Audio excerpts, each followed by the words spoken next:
Então, gente, nós vamos começar uma passagem nova hoje que chama Ungido em Betânia. Tá? Então, Jesus, até a passagem anterior, estava onde? Entende? Jerusalém, né? E essa agora ele vai para Betânia. Sangue. Isso. Vamos ver a passagem que a gente vai ver. Você quer ler para nós, Cris?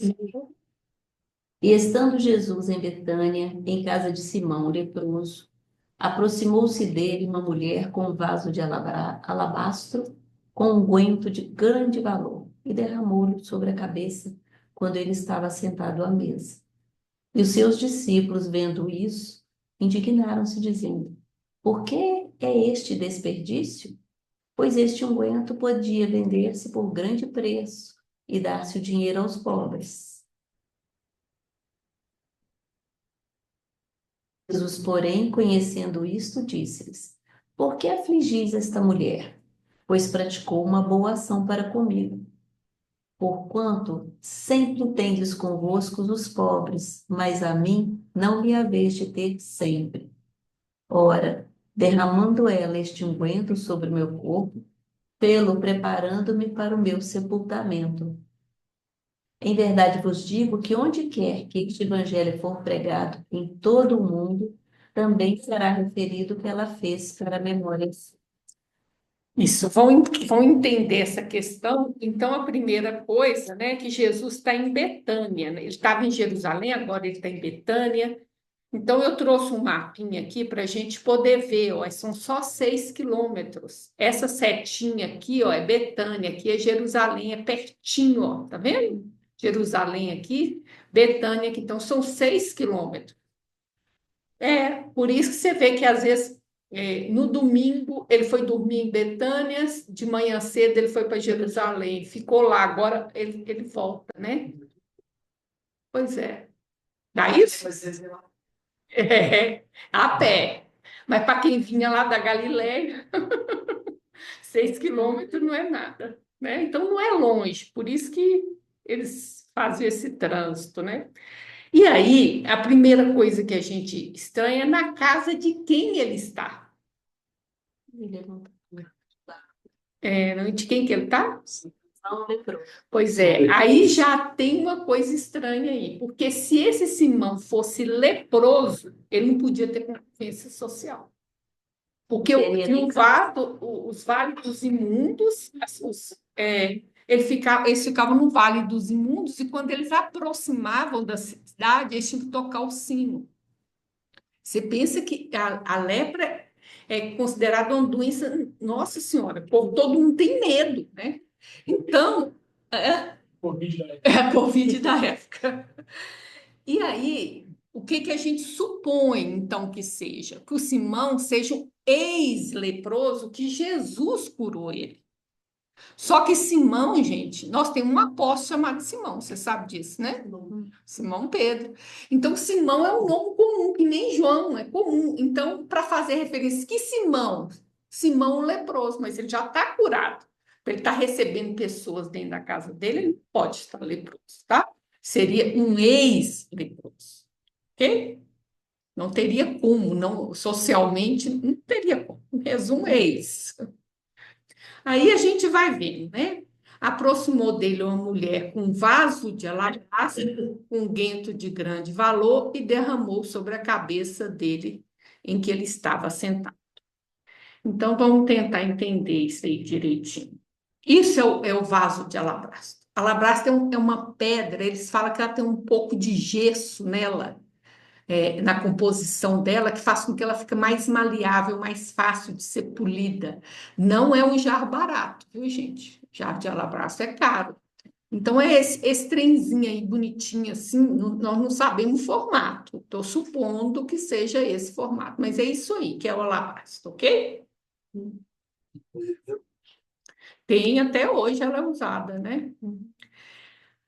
Aí, o que que acontece? Essa mulher vem com esse vaso de alabastro, unguento. Você sabe o que é unguento, gente? é um olho, É um um óleo. pouco É um Para mim, óleo gostoso vai com ser o o cheiro, né? Um óleo com cheiro. Porque a fragrância do perfume, você tinha que diluir ela no óleo. Por isso, unguento e perfume é a mesma coisa. Não, Não, não, ele é líquido. é líquido. Ele é oleoso, porque eles não tinham fixador, né, gente? Então, o perfume ele é diluído no óleo, tá?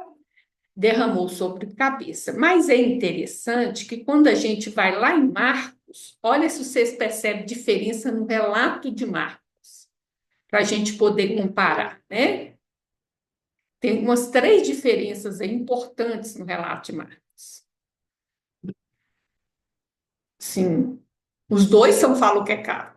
Nardo, ele Nato, ele fala o nome do perfume. é uma flor E mais, tem mais 2 diferenças que importantíssimas. quebra Quebra o frasco. E dele. tem mais uma outra diferença muito importante, é o jogo dos 7 eles. Mas tem mais uma diferença. Não. Não. Ele reclinado. Sim, mas não é ela que fala, não, mas fala que ele está reclinado. O Marcos fala, né? Gente, isso é importante, porque o reclinado à mesa é isso aqui, ó. Indica que não é uma refeição do dia a dia. Indica que é uma refeição preparada para alguém, em homenagem a alguém. É tipo uma pequena comemoração. Então, as mesas são baixinhas. Eu falar a verdade para você, eu olho para essa cena aqui, acho muito desconfortável, mas eles não acham. E aí tem, tá vendo que tem almofadas, tem esse negócio de recostar, as pessoas comiam assim, e a mesa é baixa, tá? A mesa é baixa, né? Não tem esse pé da gente. Como é que ficavam as costas? Pois é. E aqui tá ela, tá vendo? E é assim que eles ficam na mesa. Mas esse reclinar indica para nós que é uma ocasião especial. Possivelmente, nós não temos certeza. O Simão foi curado por Jesus e ele estava querendo ter o prazer de recebê-lo em casa, né? Tem outra coisa também, de costume dessa região, que é o seguinte: quando alguém recebe pessoas na casa, não é igual a gente que as portas e a janela ficam fechadas. Não. As portas e a janela ficam abertas. As vilas são pequenas, o povo vem assistir os banquetes, entendeu? Eles não participam do banquete. Então, eu estou oferecendo, aí no caso, Simão está oferecendo um jantar ou um almoço, nós não sabemos, né? Uma refeição para Jesus e os discípulos. O resto da população está nas janelas e na porta, ao redor, tudo assistindo, tá? É um evento da vila. Sim. Mas não quer dizer que eles vão sentar na mesa junto, não vão sentar na mesa, mas eles assistem, tá? E isso, assim, em várias cenas, a gente vai ver, perceber que tem pessoas assistindo, não necessariamente participando, tá? Então é isso aí. Aí, esse aí é o reclinado, né? Esse é o nardo.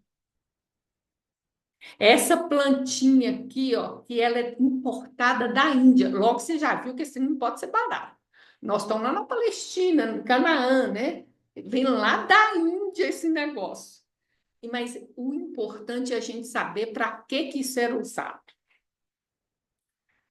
São dos mortos ou como cosmético de luxo. Isso aí é importantíssimo, tá?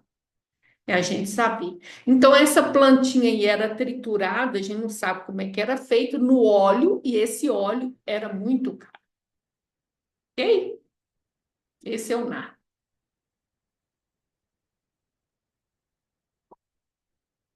E os seus discípulos?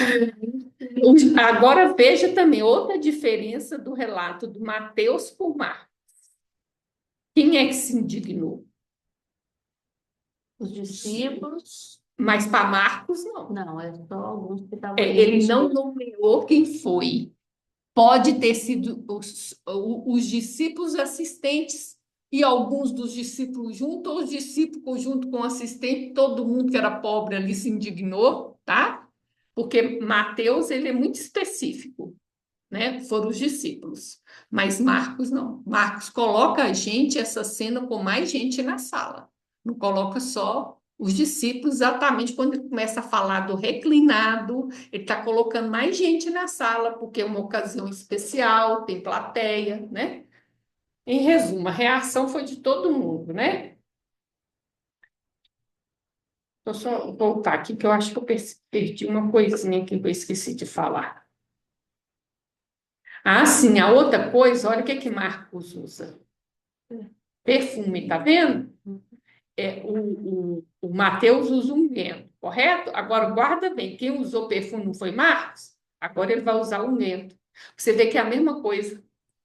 Porque aqui, ó, ele está aqui no 3, ele usou perfume. Tá vendo? Um frasco de alabastro contendo um perfume muito caro feito de nardo puro. Sim, é unguento. Mas nós vamos ver que é a mesma coisa, perfume e unguento. É porque a gente pensa hoje, Marcelo, no perfume de hoje, que tem fixante, que eu acho que tem um pouco de álcool junto, né? Não tem álcool, não tem uma coisa junto assim. Não, gente, naquele tempo não tinha fixador, não tinha nada disso. Eles diluíam a plantinha no óleo para conservar, né? É como se fosse uma essência, né? Que era o óleo. Vânia, Oi? o perfume hoje, os perfumes mesmo, parfum, né, que a gente fala, eles têm óleo também. Óleo também, Tem né?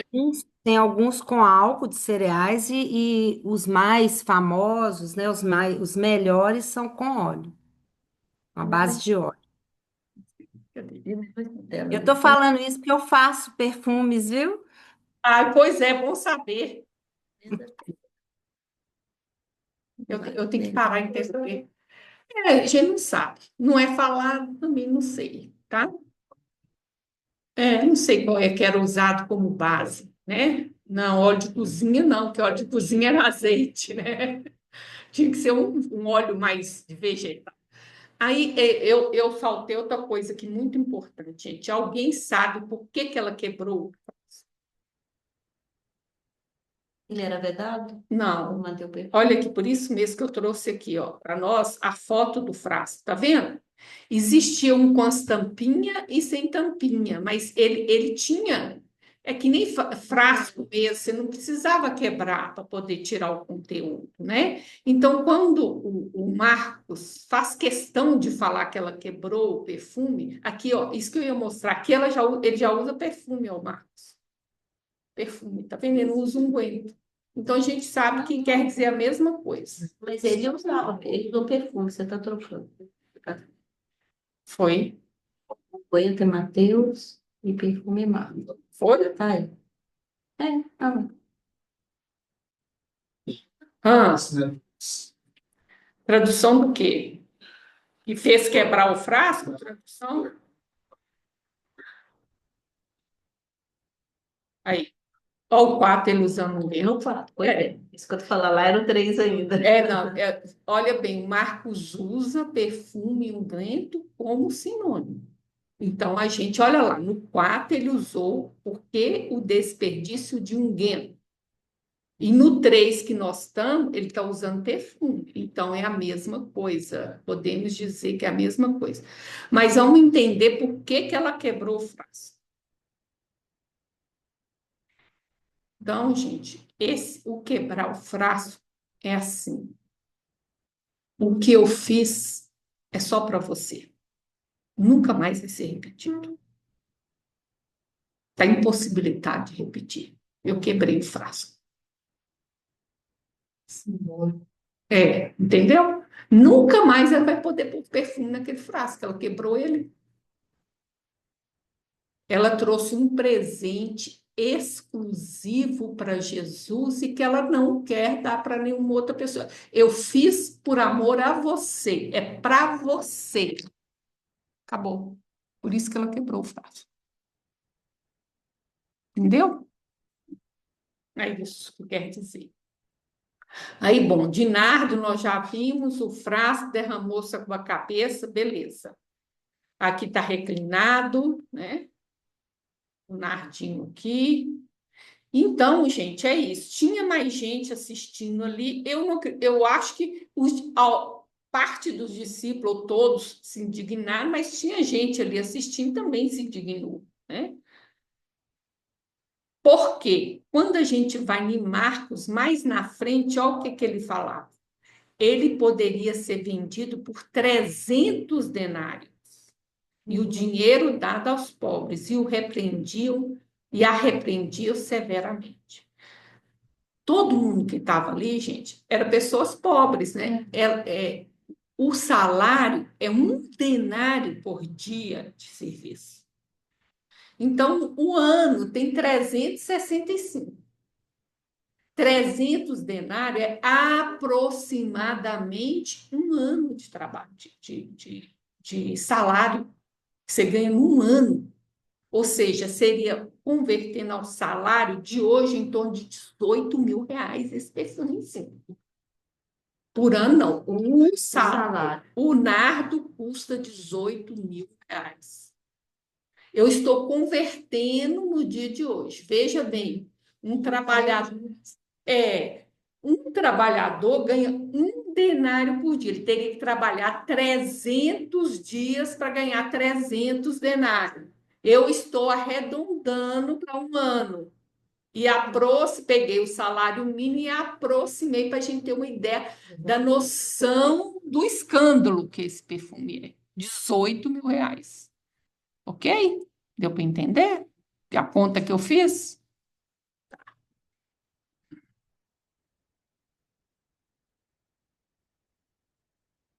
Jesus, porém, conhecendo isto, disse-lhes: Por que afligis esta mulher? Pois praticou uma boa ação para comigo. Porquanto sempre tendes convosco os pobres, mas a mim não me haveis de ter sempre. Então, vão entender essa resposta de Jesus. Ele tá citando o Deuteronômio.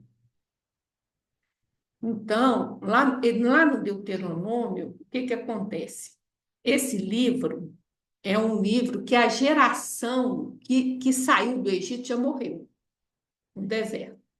Agora, esse livro relata Moisés fazendo 4 discursos para a geração que vai entrar em Canaã.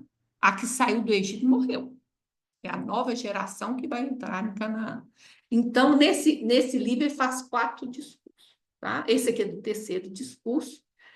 E esse capítulo fala muito de misericórdia, fala muito da caridade para com o servo, com o pobre. É um capítulo que fala muito da misericórdia. Tá?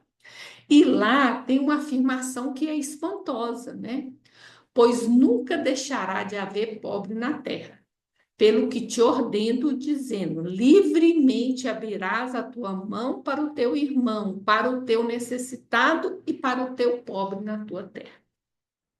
O que tem de espantoso nisso? É, como assim? Porque a pobreza é uma questão humana, né? Não, é uma questão humana. Nós não estamos batalhando para mudar de planeta, para regeneração. Então, gente, o que se espera? Espera que aconteça na Terra o que existe hoje em nosso lar, que é o seguinte: ninguém na condição de miséria. O necessário todo mundo tem. Você quer mais que isso, trabalha. Mas passar fome e ficar sem roupa, ninguém passa. É isso. O necessário todo mundo tem. Nunca vai ter uma igualdade, não. Mais evoluído como é que se diz, espiritualizando, as necessidades da carne vão transfluídas, nem tem fome, nem tem intestino, nem tem nada disso, é outra coisa.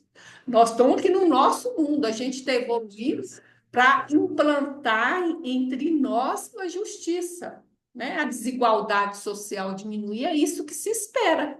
Porque na medida que diminui o nosso egoísmo, né, a nossa estrutura social baseada no egoísmo, isso começa a mudar. Então, esse nunca deixará de haver pobre na terra, é uma coisa chocante que tem aqui. Porém, quando Jesus cita, ele muda. Jesus, olha, no Sermão da Montanha, muita coisa ele corrige. Ele fala, ouviste o que foi dito, eu, porém, vos digo. Aí aprofunda, muda. Então, ele dá a correção dele, né? Então, vocês conseguem entender a diferença do que foi feito, falado lá para cá? Então, lá em Mateus, porquanto sempre tende convosco os pobres, mas a mim não há vez de ter sempre. Porque sempre tende os pobres convosco e podeis fazer o bem quando quiserdes, mas nem a mim, nem sempre me tendes.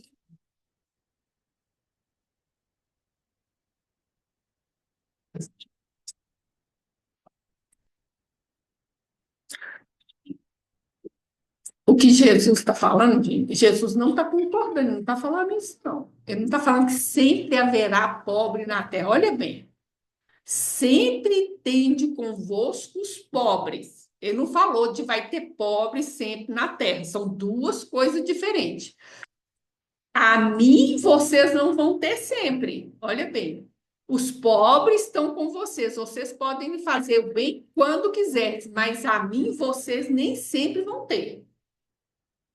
Então, ele não está estabelecido para sempre vai ter pobre na terra. Ele está falando, gente, eu vou morrer daqui 2 dias. Você está entendendo isso?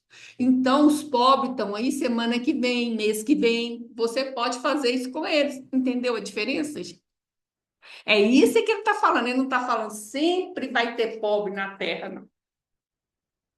Ele está dizendo que os pobres vão continuar convivendo com vocês, porque eu vou morrer, os pobres vão estar vivos, vocês vão estar vivos. Vocês ajudam os pobres. Ô, Vânia, quando ele falava boa noite, quando ele falava com todo mundo assim, eles entendiam esse sentido ou é igual a gente também que não entende?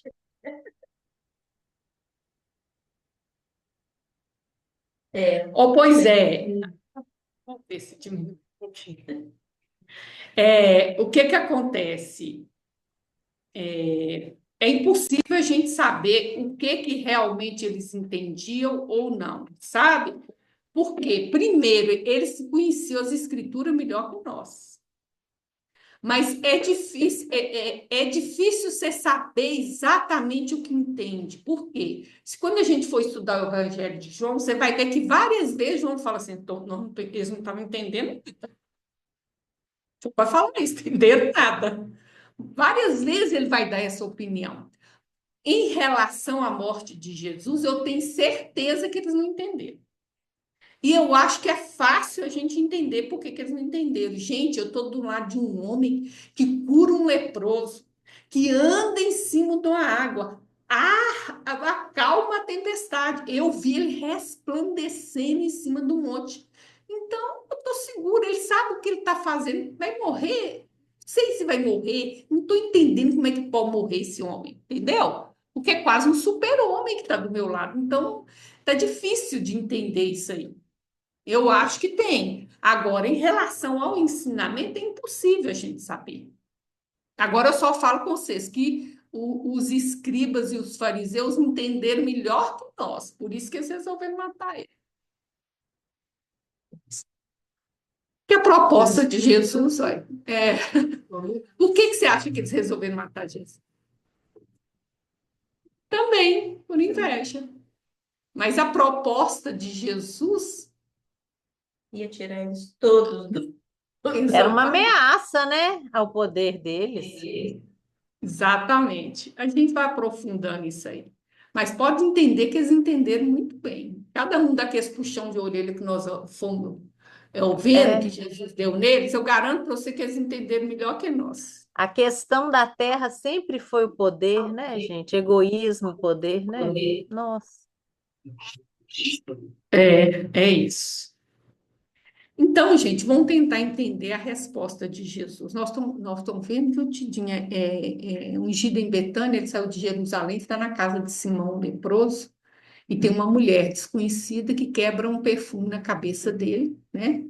E aí, agora nós estamos vendo, todo mundo ficou indignado com ela, porque o perfume caro demais, né? Por que que não dá esse dinheiro para o pobre? E é aí que vem a resposta deles: pobres, vocês sempre terão aqui com vocês. Eu estou partindo daqui 2 dias. Mais ou menos isso que quis dizer, né?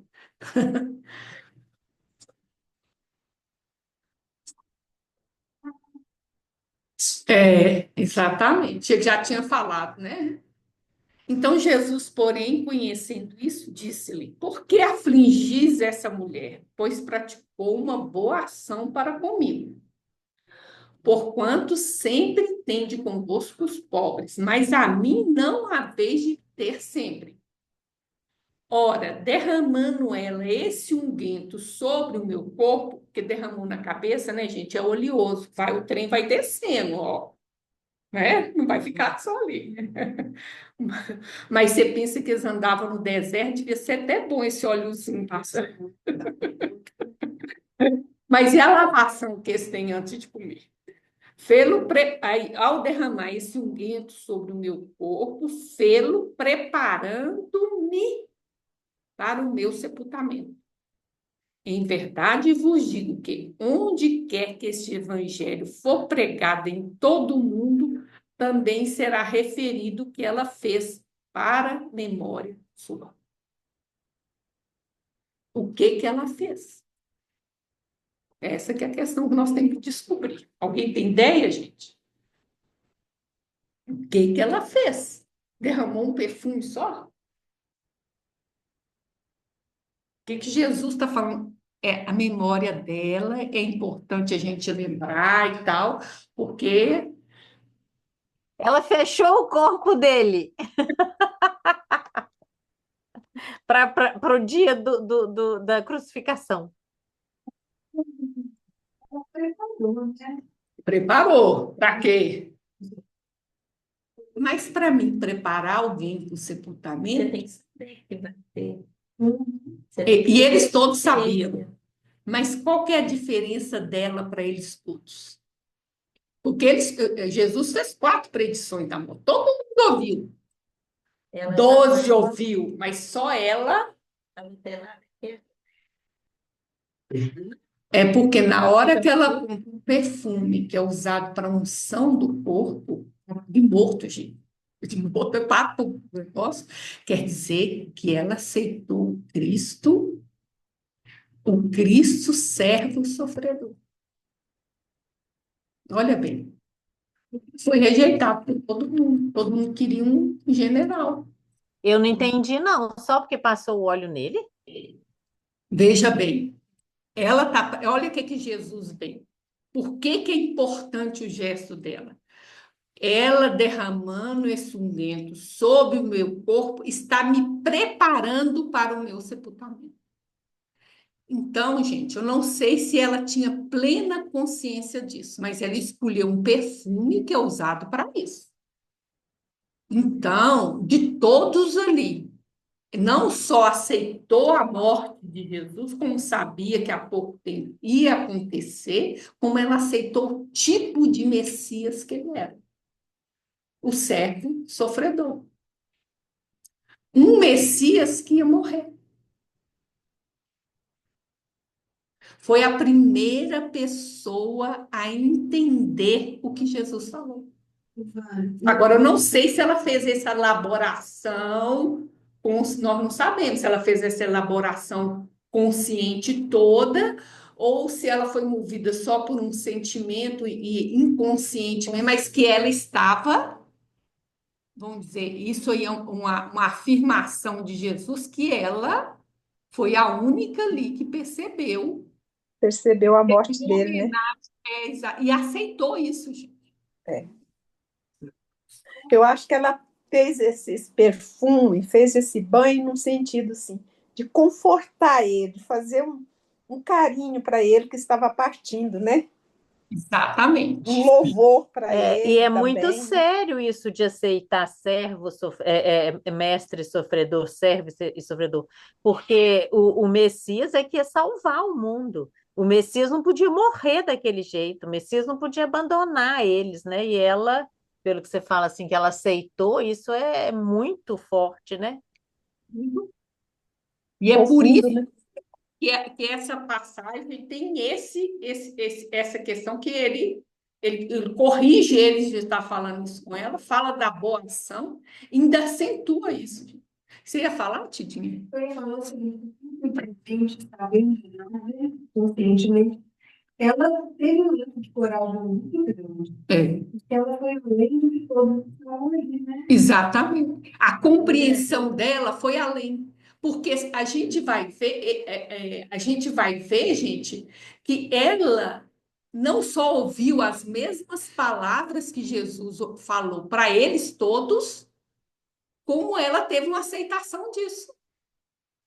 E providenciou o negócio e tudo. E outra coisa, quando ela quebra o frasco, ela fala: eu estou fazendo isso para você. Aí está o gesto total de carinho. É um gesto de amor para você, de despedida de você. E ela E era muito caro. Entendeu, gente? Olha a importância desse gesto dela. sempre também, assim, né? Eu acho diferenciado, né? Olha, mandaram ela quando descobrir, quando ele ressuscitou. É. Você nunca é um dos apóstolos, né? Envolve com o sentimento É. do que com o racional. Uhum. Então, gente, e aí a gente pensa, por que essa passagem está aqui? Né? Então, o que essa passagem está aqui? Que nós não tem nada a ver com essa mulher, nós não estavam lá. Então, o que eu entendi, gente? Todos nós vamos morrer. E olha bem, ela está me preparando para o meu sepultamento. Então, tem duas coisas aqui. Todos nós sabemos que tem uma sentença de morte, mas ninguém fala disso. Ninguém quer falar disso. E a gente sempre tem essa ideia que é um dia que eu não vou saber quando. Mas às vezes você recebe um prazo limitado. Por exemplo, você vai no médico e fala: ó, não tem nada mais para fazer por você. Agora cuida da tua vida, né? E nos dois aspectos, eu acho que essa passagem está aqui, porque Jesus, gente, ele não fez isso por ele. Ele está falando para a gente: olha, prepara para o teu sepultamento. Eu entendi, foi isso. Então, ela praticou uma boa ação para mim, porque ela está me preparando para o meu sepultamento. Mas o preparo que Jesus está falando aqui não é só físico. Às vezes a gente tem que preparar alguém que a gente ama para morrer, para a gente se separar dele. Às vezes a gente tem que preparar a gente mesmo para morrer. E a gente trazendo a Bíblia, que é um sentimento, é preparar também os nossos sentimentos, Para isso tudo. tanto do querer De quem vai, ou alguém perto de você, né? Então, eu acho que aqui, perto da morte de Jesus, Jesus está falando assim: você também vai morrer. Eu sei que eu vou morrer daqui 2 dias, você não sabe, você vai morrer. Então, prepare-se para o seu sepultamento. E aí, para a gente refletir sobre isso, eu trouxe um texto da Joana, que está em conflitos existenciais, tá? Que ela vai falar dessa reação nossa diante da morte. Então, você quer ler? Então, Conflitos existenciais, capítulo 20. Não se pode estabelecer por definitivo quando ocorrerá a disjunção molecular. Fatores complexos que procedem de existências transatas e realizações atuais postergam ou antecipam o instante da desencarnação, que pode ser por procedimentos fatais, denominados como tragédias, ou acidentes de qualquer natureza, mediante o curso de enfermidade de breve ou de larga duração. Então, gente, assim, em definitiva a morte da gente, a gente não sabe, né? Não tem como, que é igual ela falou, depende de fatores de outras existências e atuais, que pode prolongar sua vida mais um pouquinho ou antecipar mais um pouquinho. E isso é muito variável, porque às vezes a pessoa precisa do sofrimento da doença. E às vezes a pessoa não precisa retirar do sofrimento da doença, ela morre mais cedo. Então, isso é muito pessoal, não dá para a gente saber. É isso que ela está falando, cada caso é um caso, né? Pode antecipar ou postergar. É uma besta que está postergando até para a família se preparar, aquela pessoa. E às vezes é antecipar, porque o sofrimento não é necessário, né? O que ele iria ensinar, a pessoa já elaborou, ok? Agora, é claro que tem acidente, que acontece de uma hora para outra, né? Aquele negócio todo. Claro que tem. Tem enfermidade rápida, tem enfermidade aí que a pessoa fica anos numa cama, né? Indispensável estar consciente da ocorrência que terá lugar no momento adequado. Nada obstante, sem assumir qualquer tipo de expressão de infelicidade ou de desgosto. E também não precisa ficar muito alegre, porque vai embora. O suceder do tempo é instrumento de aproximação do momento libertador.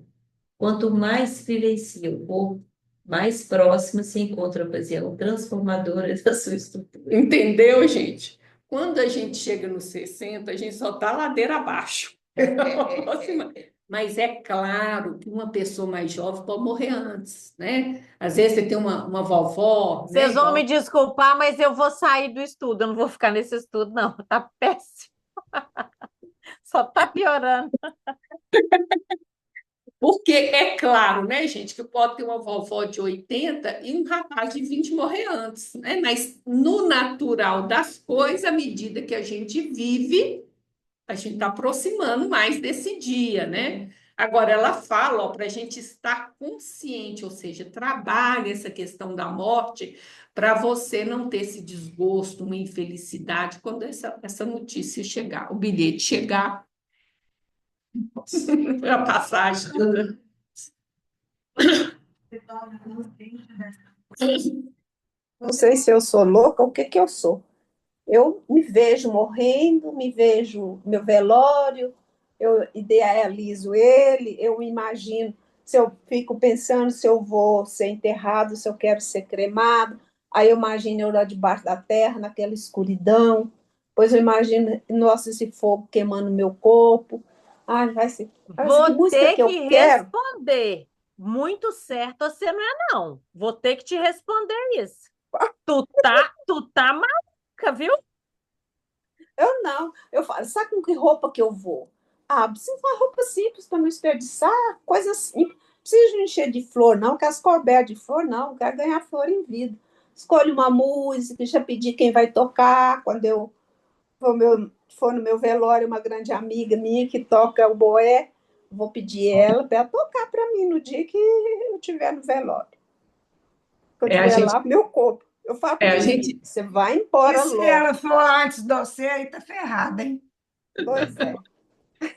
na verdade, é que vai virando uma realidade, né, gente? Eu tinha um avô, meus avós todos viveram muito. Eu tinha um avô, quando chegou aos 90, ele foi perdendo, né? Ele sentia como se a fila estivesse andando, né? Que foi perdendo os irmãos, amigas, não tinha ninguém da É. geração, sabe? Então, aí vira uma realidade muito. Você Vida, não tem nem como, não. A gente tem que encarar que essa realidade vai chegar. Esse dia vai chegar, ninguém vai escapar e fugir dele. É, eu Então, senti vamos isso na viver minha ele, casa. curtir É, ele, pensar assim. Eu falo para os meninos, vocês não precisam ficar chororando, pensando, não. Vocês vão rir depois do enterro, porque eu aproveitei muito tempo que eu estou aqui. Então, o que Deus já está fizer para mim, tudo é acréscimo. beleza. E aí, Tidinha? Quando mais na vida, não é, É, e não é, né? A gente se prepara para esse momento de não é. Porque exatamente. se a gente for, como Joana de Anjos fala, né? Aquela questão de sono, né? A gente não tem nesse momento como entender. É. Por isso que ela fala que é indispensável a gente estar consciente que essa ocorrência vai acontecer com todo mundo. É uma verdade. É, é outra totalmente diferente. Você está com 60, acho muito, e eu estou com quase 80. É isso aí. É isso mesmo. Vai virando a realidade, né? É. Vamos lá. Ao tomar conhecimento do diagnóstico afligente de terapia não solucionadora, é normal que no indivíduo desprevenido irrompam sentimentos de ira, de revolta contra o mundo, as demais pessoas ou si mesmo, em mecanismo tormentoso de transferir culpas e responsabilidades, como se não viesse a ocorrer o mesmo drama além das suas fronteiras. Aí ela vai trazer para nós, gente, eu trouxe aí a parte do texto que ela vai trabalhar para nós, é quando você recebe a notícia de que você tem um diagnóstico afligente, quer dizer, grave, sem terapia, não tem tratamento. Chegou num momento, não tem tratamento mais. Então, ela vai trabalhar nas pessoas que estão desprevenidas, que não têm trabalhado essa questão da possibilidade da morte, como vai ser a reação psicológica dela. E, gente, eu já vi gente morrer. Eu te falo que mesmo as prevenidas passam por tudo isso, porém mais rápido. Não é que você não vai sentir, viu? Você vai sentir tudo isso que está aqui. A diferença é que a pessoa ela consegue elaborar mais rápido. É isso que eu já vi. Agora, eu nunca vi nem isso. Então, a primeira, qual que é a primeira fase que a pessoa fala, que a Joana fala aqui? A raiva de quem? Vida de Não, Deus. olha lá. Ela está falando lá. Raiva de quem? Do Do mundo, dos outros e de si mesmo. Vem a raiva. A raiva é isso. E o que é a raiva? É um mecanismo de transferência de culpa e de responsabilidade. o que Eu eu quero que alguém adotar assim. É uma coisa irracional, tá, gente? A pessoa se sente agredida e é isso o raciocínio dela primeiro. É raiva. É isso. Sim, mas a gente Não, é. mas é, você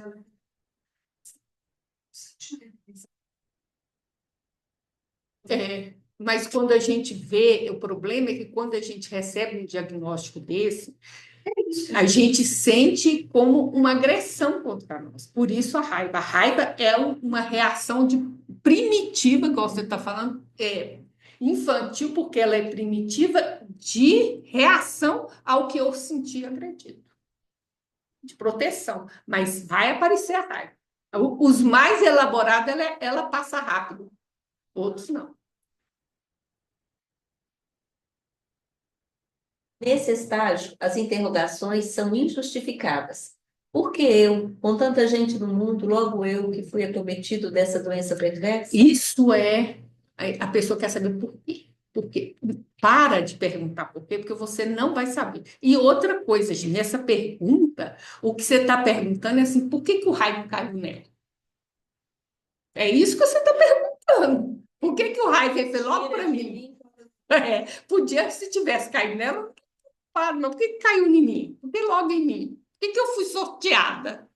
É isso que está perguntando. Por que não mandou para ela? Se eu queria mandar para alguém, por que não mandou para ela? Mandou logo para mim, mas por que para mim? É isso que está perguntando aí.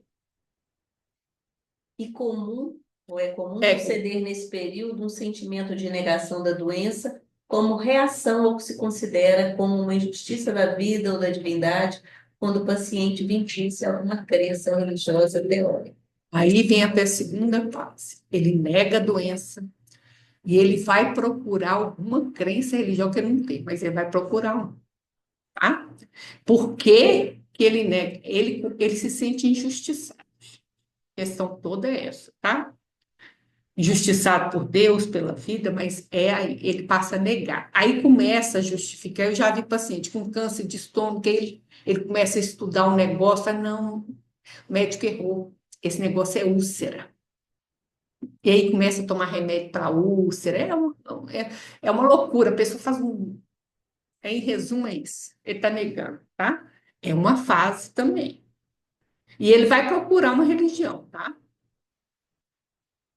Porque o problema permanece, mesmo sem superar essa fase, o doente entra em um outro comportamento, que é o de falsa esperança em torno de alguma solução, em vã expectativa de milagre ou terapêutica ainda não tentada, que ocasionará a reconquista da saúde, que nem sempre mereceu cuidados adequados enquanto vivia no organismo. Está falando que você nunca cuidou da saúde, agora você está todo cuidadoso.